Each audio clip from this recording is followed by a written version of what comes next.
Welcome to the Arizona Civics Podcast and our series, Understanding State and Local Government, a 10-part mini-lecture series exploring Arizona's history, governance, and civic life.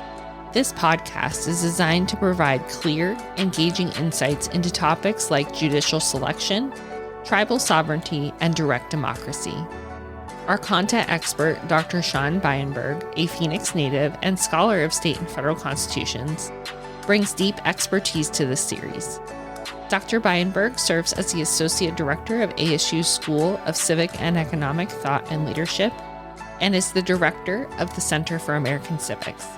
He is also author of Prohibition, the Constitution, and States' Rights, as well as Progressive States' Rights. Let's dive into the systems and stories that shape Arizona's civic life. Article 20, Section 4 of the Arizona Constitution, quote, disclaims all right and title to lands lying within said boundaries owned or held by any Indian or Indian tribes. In other words, the Arizona Constitution itself quite explicitly recognizes the existence of the indigenous reservations that lie within the state's borders.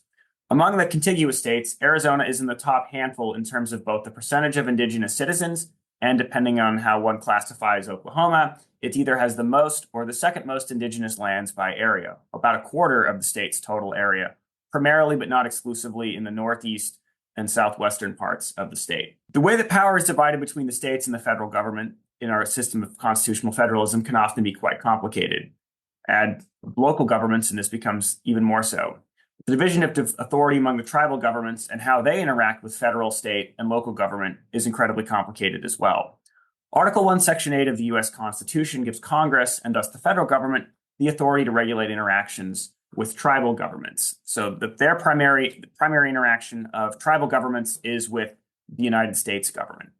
By their consent, and according to some rules that the federal government has set, the states have some level of interaction with tribal governments, but these are often quite limited. The basic operating presumption in some ways is that tribal nations are like states in that so far as they are largely but not exclusively self-governing, there are some constraints that are set on them by the United States government. For example, like states, the tribal governments are largely tasked with what we call the police powers of health, welfare, safety, and morals of their communities. In practice, many of the obligations, responsibilities, and powers of the tribal nations track those of local governments. So particularly things like public safety, law enforcement, schools, and infrastructure are largely tasked to the relevant tribal communities. How those tribes organize themselves, again, like the states, is often quite different from each other. How they distribute power among their different branches is largely left up to the different tribal communities. So, for example, some have councils, some allocate their representation geographically based on, say, villages. How they organize their executive branches are quite different. Many, but not all, tribal nations have a constitution.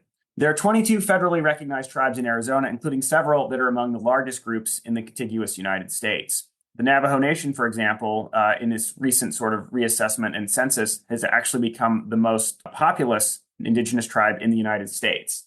And its reservation primarily lies in northeastern Arizona. It's the largest reservation in the United States. One illustration of the complicated interactions of American constitutional federalism and tribal self-governance concerns time zones in Arizona, right? Arizonans notably do not use daylight saving time, but the Navajo Nation chooses to follow the federal government in having daylight savings. So even as one is traveling within the borders of Arizona on paper, one actually is switching between time zones if one is entering and exiting the Navajo Nation versus the rest of the state government, or even some of the other tribal governments, which similarly also do not use daylight saving. The reason that the Navajo do this was largely because their nation is not simply confined to the state of Arizona, but has small parts reaching into some of the other contiguous states. And so they want to ensure that the nation itself is on one time zone, and that is more important than having the time zone match, for example, the rest of Arizona.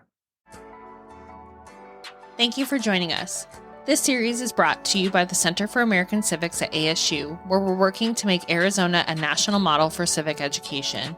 Special thanks to our content expert, Dr. Sean Bienberg, for his insights. Follow us on social media to stay connected and share your thoughts.